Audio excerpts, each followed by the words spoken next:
പെരുന്നാൾ പ്രമാണിച്ച് ഷിയാക്കളെ കുറിച്ചും അവരുടെ ആശയങ്ങളെ കുറിച്ചും അവരെ കുറിച്ചുള്ള ആരോപണങ്ങളെ കുറിച്ചൊക്കെ നമുക്ക് സംസാരിച്ചാലോ? താഹിർ, ഇമ്രാൻ. ഇപ്പോ അമേരിക്കയും ഇസ്രായേലും ചേർന്നിട്ട് ഇറാനെ ആക്രമിച്ചുകൊണ്ടിരിക്കുന്ന ഒരു സാഹചര്യത്തിലാണുള്ളത്. ഈ ഒരു പശ്ചാത്തലത്തില് മുസ്ലിം ലോകത്ത് നടക്കുന്ന പ്രധാനപ്പെട്ട ഒരു ചർച്ച ഇതിൽ നമുക്ക് ഇറാനെ പിന്തുണക്കാൻ കഴിയുമെന്നുള്ളതാണ്. ഇറാനിലെ രക്തസാക്ഷികളെ ഷഹീദ് എന്ന് വിളിക്കാൻ കഴിയുമോ എന്ന ചർച്ചകളൊക്കെ നടക്കുന്നുണ്ട്. അതില് വ്യത്യസ്ത അഭിപ്രായങ്ങൾ പല മുസ്ലിം പക്ഷക്കാരും സ്വീകരിക്കുന്നുണ്ട്. ഈ വിഷയത്തിൽ യഥാർത്ഥ നമ്മുടെ ഒരു സമീപനം എങ്ങനെയായിരിക്കണം? തീർച്ചയായിട്ടും നമുക്ക് ആ വിഷയം ചർച്ച ചെയ്യാം. അൽഹംദുലില്ലാഹ് റബ്ബിൽ ആലമീൻ വസ്സലാത്തു വസ്സലാമു അലാ റസൂലില്ലാഹി സ്വല്ലല്ലാഹു അലൈഹി വസല്ലം. അമ്മാ ബഅദ്. ഇന്ന് പള്ളികളിലും മിമ്പറുകളിലും സോഷ്യൽ മീഡിയകളിലുമെല്ലാം ഈ വിഷയത്തെക്കുറിച്ച്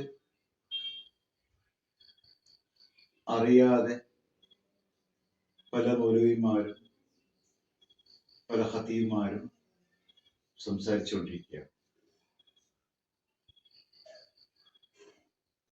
ആരാണ് ഷിയാക്കൾ? ഷിയാക്കൾ ഏത് കാലത്താണ് ഉത്ഭവിച്ചത്?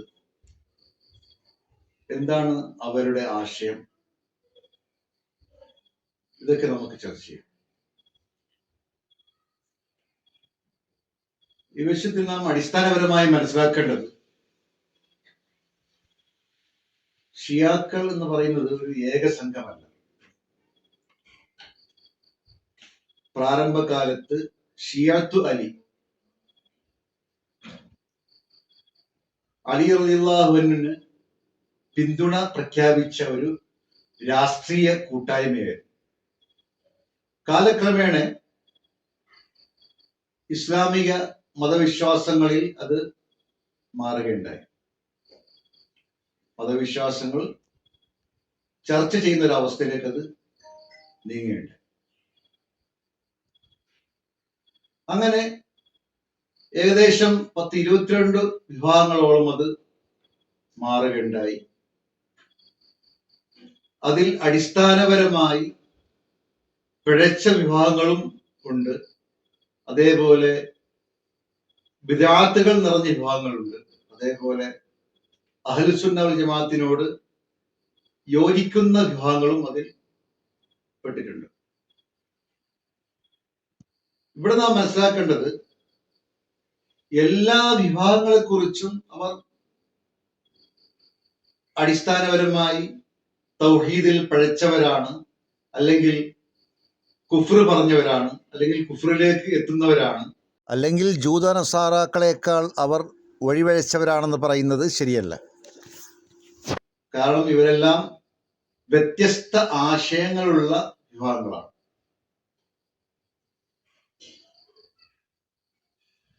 ഗുലാത്ത്, ബാത്തിനിയ ആശയങ്ങൾ കടന്നുകൂടിയ നുസൈരിയ, ഇസ്മായിലിയ പോലുള്ള കടുത്ത തൗഹീദിൽ പിഴവ് സംഭവിച്ച വിഭാഗങ്ങളും അതിൽ ഉൾപ്പെട്ടിട്ടുണ്ട്.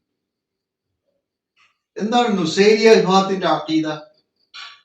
ഇഅ്തിഖാദുഹും അന്ന അലിയൻ ഹുവൽ ഇലാഹ്. അവരുടെ വിശ്വാസം അലി റളിയല്ലാഹു അൻഹു തന്നെയാണ് യഥാർത്ഥത്തിൽ ഇലാഹ്, അല്ലാഹു എന്നാണ് അവരുടെ വാദം. അതേപോലെ ഇസ്മായിലിയുടെ വാദവും ഏകദേശം അതേപോലുള്ള വാദം തന്നെയാണ്. അവരുടെ മഅസൂമായ ഇമാമിന് അവർ അള്ളാഹുവിന്റെ സിഫത്തുകൾ നൽകുന്നു. ഇങ്ങനെയുള്ള വിഭാഗങ്ങളെ കുറിച്ച് ആഗോളടിസ്ഥാനത്തിലുള്ള പണ്ഡിതന്മാർ ഐക്യകണ്ഠേനെ അവർ ഇസ്ലാമിൽ നിന്ന് പുറത്തു പോയവരാണെന്നും അവർ ഒഴിപിഴച്ചവരാണെന്നൊക്കെ വ്യക്തമായി പറഞ്ഞിട്ടുണ്ട്. ആ വിഷയത്തിൽ ആർക്കും തർക്ക വ്യത്യാസമുണ്ട്. പക്ഷേ ബിദ്അത്തുകൾ കുറഞ്ഞ, അതേപോലെ കുഫ്റിലേക്ക് എത്തിച്ചേരുന്ന, അല്ലെങ്കിൽ കുഫ്റിന്റെ വാദങ്ങൾ പറയാത്ത വിഭാഗങ്ങളും ഇവയിൽ ഉൾപ്പെട്ടിട്ടുണ്ട്. അതേപോലെ ചില വാദങ്ങൾ കുഫറിലേക്ക് എത്തുന്നതും അതേപോലെ എല്ലാ വാദങ്ങളും എത്താത്തവരുമായ ഇസ്നാ അശരിയ പോലുള്ള വിഭാഗങ്ങളും ഷിയാക്കളിൽ പെട്ടവയാണ്. ഇന്ന് ഇറാനെ സംബന്ധിച്ചിടത്തോളം അവിടെ കൂടുതലും ഉള്ളത് ഇസ്നാ അശരിയ വിഭാഗമാണ്. ഇസ്നാ അശരിയ വിഭാഗത്തിന്റെ പ്രത്യേകത എന്ന് പറഞ്ഞാൽ അടിസ്ഥാനപരമായിട്ട് അവർ പരിപൂർണമായിട്ടും വഴിപിഴച്ചവരാണെന്ന് നമുക്ക് പറയാൻ സാധിക്കില്ല.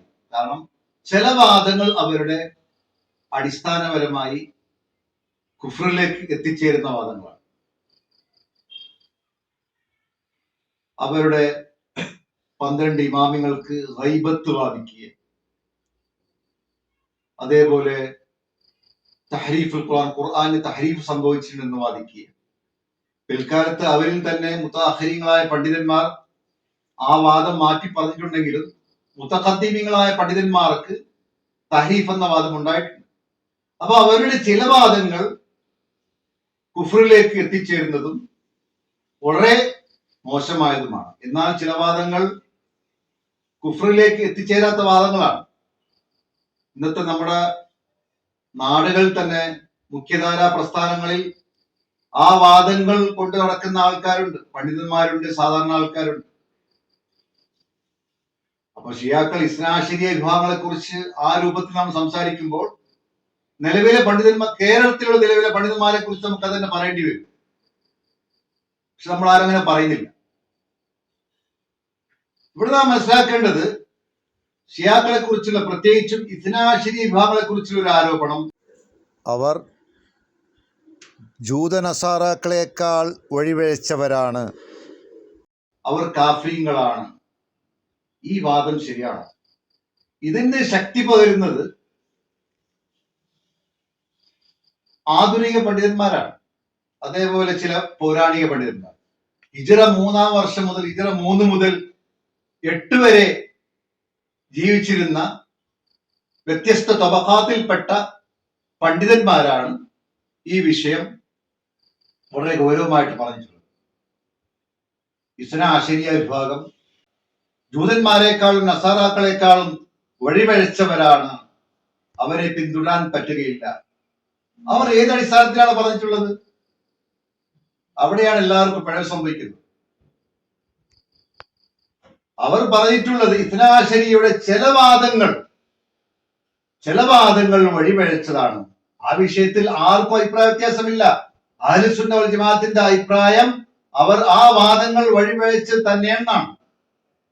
ആ വിഷയത്തിൽ ആർക്കും അഭിപ്രായ വ്യത്യാസമില്ല. അത് തന്നെയാണ് ഹിജ്റ 3-ാം വർഷം മുതൽ ഏകദേശം 8-ാം നൂറ്റാണ്ട് വരെ ജീവിച്ചിരുന്ന അറിയപ്പെട്ട ഇമാം അഹ്മദ് ഹംബലിനെ പോലുള്ള, അതേപോലെ ഇബ്നുൽ ഖയ്യിം അൽ ജൗസിയെ പോലുള്ള, ഇബ്നു തൈമിയെ പോലുള്ള പണ്ഡിതന്മാർ പറഞ്ഞിട്ടുള്ളത് അവരുടെ ചില വാദങ്ങൾ, ഗൈബത്ത് പോലുള്ള ചില വാദങ്ങൾ, അവരുടെ ഇമാമിങ്ങൾക്ക് ഗൈബത്ത് വാദിക്കുന്നത് പോലുള്ള ചില വാദങ്ങൾ അത് വഴിപഴച്ചതാണ്, അത് കുഫറിലേക്ക് കൊണ്ടെത്തിക്കുന്നതാണ്. ഇതാണ് അവർ പറഞ്ഞിട്ടുള്ളത്. അതല്ലാതെ അവരുടെ മുഴുവൻ വാദങ്ങളും വഴിപഴച്ചതാണെന്ന് ആരും പറഞ്ഞിട്ടില്ല. നമ്മള് അവിടെ മനസ്സിലാക്കുന്നതിൽ നമുക്കാണ് പിഴവ് സംഭവിച്ചത്. അതേപോലെ ഇബ്നു തൈമിയ തന്നെ പിന്നീട് കുറേയധികം നല്ല വിശദീകരണം നൽകിയിട്ടുണ്ട്. ഇബ്നു തൈമിയ പറഞ്ഞിട്ടുണ്ട്, ഇസ്നാ അശരിയ വിഭാഗങ്ങളിൽ സാധാരണ ആൾക്കാരുമുണ്ട്, അതേപോലെ ഉള്ളും പുറവും മുസ്ലിങ്ങളായവരുണ്ട്. അവരുടെ സാധാരണ ആൾക്കാർ അവർ വഴി പഴച്ചു പോയതാണ്, അവർ തെറ്റുകാരല്ല. അപ്പൊ ഇതിൽ കൂടി നമുക്ക് മനസ്സിലാകുന്നത് ഈ പറഞ്ഞ പണ്ഡിതന്മാരെല്ലാം അവർ മൊത്തത്തിൽ വഴിപഴച്ചവരാണ്, മൊത്തത്തിൽ ജൂത നസാറാക്കളെക്കാൾ പിന്നെ വഴിപഴച്ചവരാണെന്ന് പറഞ്ഞിട്ടില്ല. ചില വിഷയങ്ങൾ, ചില വാദങ്ങളിൽ മാത്രം അവർ വഴിപഴച്ചവരാണ്, ജൂത നസാറാക്കളെക്കാൾ പിന്നെ താഴ്ന്നവരാണ്, അധപ്പതിച്ചവരാണെന്ന് പറഞ്ഞു. അതേപോലെ ഷിയാക്കളെ കുറിച്ചുള്ള വേറൊരു ആരോപണം, ഈ അടുത്ത കാലത്ത് നടന്ന സിറിയയിലെ യുദ്ധം ഒരുപാട് മുസ്ലിങ്ങൾ അവർ കൊന്നൊടുക്കിയിട്ടുണ്ട്. ഇതാരാണ് പറഞ്ഞത്? ചരിത്രം നിങ്ങൾ പഠിക്കണം. ചരിത്രം പഠിക്കാതെ നിങ്ങളൊന്നും പറയരുത്. അവിടെ ഷിയാക്കളിലെ ഏത് വിഭാഗമാണ് ഉണ്ടായിരുന്നത്? അവിടുത്തെ ഭരണകൂടം നുസൈരിയ വിഭാഗമായിരുന്നു. നേരത്തെ പറഞ്ഞു, നുസൈരിയ വിഭാഗം എന്ന് പറഞ്ഞാൽ അടിസ്ഥാനപരമായി വഴിപിഴച്ചവരാണ്, ഇസ്ലാമിൽ നിന്ന് പുറത്തുപോയവരാണ്, കുഫ്രിയത്ത് പറഞ്ഞവരാണ്. ആഗോള അടിസ്ഥാനത്തിലുള്ള പണ്ഡിതന്മാർ ഐക്യകണ്ഠേന അവർ ഇസ്ലാമിൽ നിന്നും പുറത്തുപോയവരാണെന്ന് പറഞ്ഞ വിഭാഗമാണ്. അവർ വഴിപിഴച്ചവർ തന്നെ. അതേപോലെ വേറൊരു ആരോപണം, രണ്ടാം ഖുദ്സ് ഇപ്പൊ മുസ്ലിങ്ങളുടെ കയ്യിലാണ്. ആദ്യ ഖുദ്സ് ആദ്യം നഷ്ടപ്പെടുമ്പോൾ അതിന് കാരണക്കാരായൊരു ഷിയാക്കളാണ്. ഈ വാദവും നമുക്ക് സ്ഥിരപ്പെടുത്താൻ സാധിക്കില്ല. കാരണം അന്ന് അവരെ സഹായിച്ചത് ഇസ്മായിലി വിഭാഗത്തിൽപ്പെട്ട ഷിയാക്കളാണ്. നേരത്തെ പറഞ്ഞു കഴിഞ്ഞു, ഇസ്മായിലി വിഭാഗം എന്ന് പറഞ്ഞ വഴിപഴിച്ചവരാണ്. അവർ കുഫറിലേക്ക് എത്തിച്ചേർന്നവരാണ്. അവരാണ്, അവരുടെ സഹായം കൊണ്ടാണ് ഒന്നാമത്തെ ഖുദ്സ് നഷ്ടപ്പെടാനുള്ള കാരണം. അപ്പൊ ഈ വിഷയത്തെ കുറിച്ചുള്ള ആരോപണമാണ് ഇന്ന് കൂടുതൽ കേൾക്കുന്നത്. മൊത്തത്തിൽ പറയുക, ഷിയാക്കൾ വഴിപഴിച്ചവരാണ്, ഷിയാക്കൾ മുസ്ലിങ്ങളെ കൊന്നൊടുക്കിയവരാണ്. ഇത് അടിസ്ഥാനരഹിതമായ ആരോപണമാണ്, തെളിയിക്കപ്പെടാൻ സാധിക്കുകയില്ല. അതേപോലെ എല്ലാ ഷിയാക്കളിലെ എല്ലാ വിഭാഗങ്ങളും വഴിപഴിച്ചവരാണെന്ന് നമുക്ക് പറയാൻ സാധിക്കില്ല. ചില വിഭാഗങ്ങൾ വഴിപഴിച്ചവരാണ്. അതേപോലെ ആ വഴിപഴിച്ചവർ ആരൊക്കെയാണ്? ബാത്തിനിയ വിഭാഗങ്ങൾ, അതേപോലെ ഹുലാത്ത് അവകാശപ്പെടുന്ന നുസൈരിയ വിഭാഗങ്ങൾ. ഈ ബാത്തിനിയ വിഭാഗങ്ങളിൽ തന്നെ ഒരുപാട് വിഭാഗങ്ങൾ. ദുറൂസിയ എന്ന് പറയുന്ന വിഭാഗമുണ്ട്. ദുറൂസിയ വിഭാഗം ശരിക്കും ഇസ്ലാമിൽ നിന്ന് പുറത്തുപോയവരാണെന്ന് തന്നെ പറഞ്ഞിട്ടുണ്ട് പണ്ഡിതന്മാർ. അതേപോലെ ബഹായിയ വിഭാഗത്തെ കുറിച്ച് ഒരു വിഭാഗം പണ്ഡിതന്മാർ പറഞ്ഞിട്ടുള്ളത്, അവർ സ്വതന്ത്ര മതക്കാരാണ്, ഷിയായിട്ട് ബന്ധപ്പെട്ട വിഭാഗമല്ല, സ്വതന്ത്രമായിട്ട് ഇസ്ലാമിൽ നിന്ന് പുറത്തുപോയ ഒരു മതത്തിന്റെ ആൾക്കാരാണ്. എല്ലാ ബാത്തിനിയാക്കളും ഷിയാക്കളല്ല. കാരണം ചില ബാത്തിനിയാക്കൾ ഇസ്ലാമിൽ നിന്ന് പുറത്തുപോയവരാണ്, ദുറൂസിയെ പോലുള്ളവർ. അതേപോലെ എല്ലാ ഷിയാക്കളും ബാത്തിനികളല്ല. ചില ഷിയാക്കൾ ബാത്തിനീയ ആശയങ്ങൾ ഇല്ലാത്തവരാണ്. ഉദാഹരണത്തിന് ഇസ്നാശരിയ വിഭാഗം പോലെ, അതേപോലെ ജൈദിയ വിഭാഗം പോലെ. ഉമൂം ഖുസൂസ് മിൻ വജ്ഹാണ്.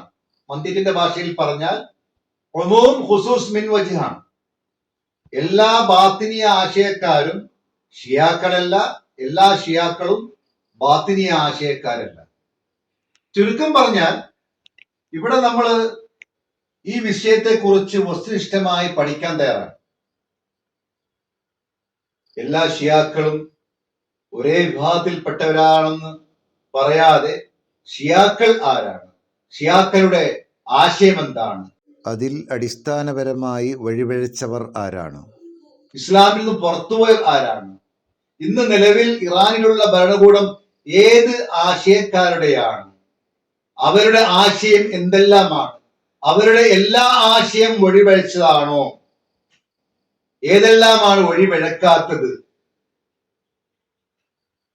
അവർക്ക് വിദാത്തുകളില്ലേ, വഴിപഴക്കാത്ത ആശയങ്ങൾ അവർ പറഞ്ഞിട്ടില്ലേ?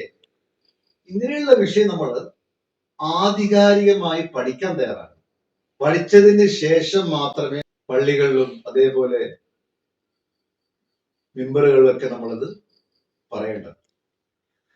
അല്ലാഹു സുബ്ഹാനഹു വ തആല ഈ വിഷയത്തെക്കുറിച്ച് യഥാർത്ഥമായി പഠിക്കുവാനും മനസ്സിലാക്കുവാനും അത് ഉൾക്കൊള്ളുവാനും മറ്റുള്ളവർക്ക് പറഞ്ഞു കൊടുക്കുവാനും നമുക്ക് എല്ലാവർക്കും തൗഫീക്ക് നൽകട്ടെ.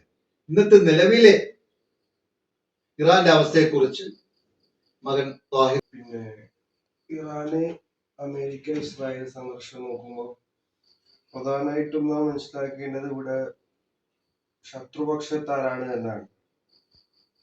നമ്മൾ പലപ്പോഴും ഇറാനെ കുറ്റപ്പെടുത്താൻ നോക്കും, ഇറാൻ സ്വഹാബത്തിനെ ആക്ഷേപിക്കുന്നവരാണ് എന്നൊക്കെ പറയാൻ ശ്രമിക്കും. പക്ഷെ അങ്ങനെ അവർക്ക് പല ആശയ പ്രശ്നങ്ങൾ ഉണ്ടാവും. അതിൽ തന്നെ വ്യത്യസ്ത അഭിപ്രായക്കാരുണ്ട്.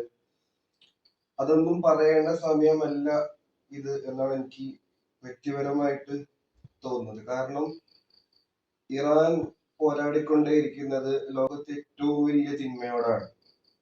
ലോകത്ത് മുസ്ലിം രാഷ്ട്രങ്ങളൊക്കെ കൊന്നുതള്ളിയ, അവിടെ മഴ പോലെ ബോംബ് വർഷിച്ച, എപ്സ്റ്റീൻ ഐലൻഡില് ബാലികമാരെ പീഡിപ്പിച്ച അത്രക്കും ക്രൂരമായ ട്രംപിനോടും ഗസയിൽ വംശഹത്യ നടത്തിയ നെതന്യാഹിനോടുമാണ് ഈ മുസ്ലിം രാഷ്ട്രം പോരാടിക്കൊണ്ടേയിരിക്കുന്നത്. അപ്പൊ ഈ ഒരു അവസ്ഥയിൽ നന്മയെ പിന്തുണക്കുക, നീതിയുടെ പക്ഷത്തെ സപ്പോർട്ട് ചെയ്യുക എന്നാണ് നമ്മുടെ പ്രധാനപ്പെട്ട ഒരു ലക്ഷ്യമാവേണ്ടത്. മാത്രല്ല അമേരിക്കയുടെ താല്പര്യം എന്ന് പറഞ്ഞാൽ, ഇസ്രായേലിന്റെ താല്പര്യം എന്ന് പറഞ്ഞാൽ ഗ്രേറ്റർ ഇസ്രായേൽ ഉണ്ടാക്കുക എന്നുള്ളതാണ്. ഇപ്പോഴത്തെ മക്ക മദീന കടങ്ങിയ ഭൂമിയെ അത് മൊത്തം ഇസ്രായേലിന്റെ അധീനതയിൽ കൊണ്ടുവരിക എന്നാണ് ഇസ്രായേലിന്റെ പിന്നെ താല്പര്യം എന്ന് പറയുന്നത്. മാത്രല്ല മൊത്തം പശ്ചിമേഷ്യയെ, മിഡിൽ ഈസ്റ്റിനെ അവിടെ അവിടെ മൊത്തം കൊളാക്കുക, അരക്ഷിതാവസ്ഥ ഉണ്ടാക്കുക എന്നുള്ളതൊക്കെയാണ് ഇവരുടെ പ്രധാനപ്പെട്ട താല്പര്യം എന്ന് പറയുന്നത്. അപ്പോ ഇതൊക്കെ നമുക്ക് മനസ്സിലാക്കാൻ കഴിയണം. അമേരിക്കയുടെ താല്പര്യം എന്താണ്, ഇസ്രായേലിന്റെ താല്പര്യം എന്താണ്, ഇതൊന്നും മനസ്സിലാക്കാതെ നമ്മുടെ ഈ വിഷയത്തോട് നിലപാട് സ്വീകരിക്കാൻ കഴിയില്ല എന്നാണ് എനിക്ക് തോന്നുന്നത്. ഇമ്രാനെ ഈ വിഷയത്തെ കുറിച്ച് പറയാനുണ്ടോ? പറഞ്ഞാലുണ്ടോ? ചില സംശയങ്ങൾ ഉണ്ടായിരുന്നു. ചോദിച്ചു. ഇല്ല. ക്ലിയർ ആയല്ലോ. പൊതുവെ ഈ വിഷയത്തെ കുറിച്ച് കേൾക്കുന്ന കുറെ സംശയങ്ങൾ സംശയങ്ങളുണ്ടായിരുന്നു. ഉണ്ടായിരുന്നു. വിശ്വാസപരമായി ഏകദേശം ക്ലിയർ ആയല്ലോ. രണ്ടു ഭാഗം എന്താണെന്ന് മനസ്സിലാക്കാൻ സാധിക്കും. തീർച്ചയായിട്ടും. ഇൻഷാ അല്ലാഹ് ഇതേപോലെ നമുക്ക് മറ്റൊരിക്കൽ ഒരുമിച്ച് കൂടാം. അല്ലാഹു സുബ്ഹാനഹു വ തആല നമുക്ക് എല്ലാവർക്കും തൗഫീഖ് നൽകട്ടെ. ആമീൻ.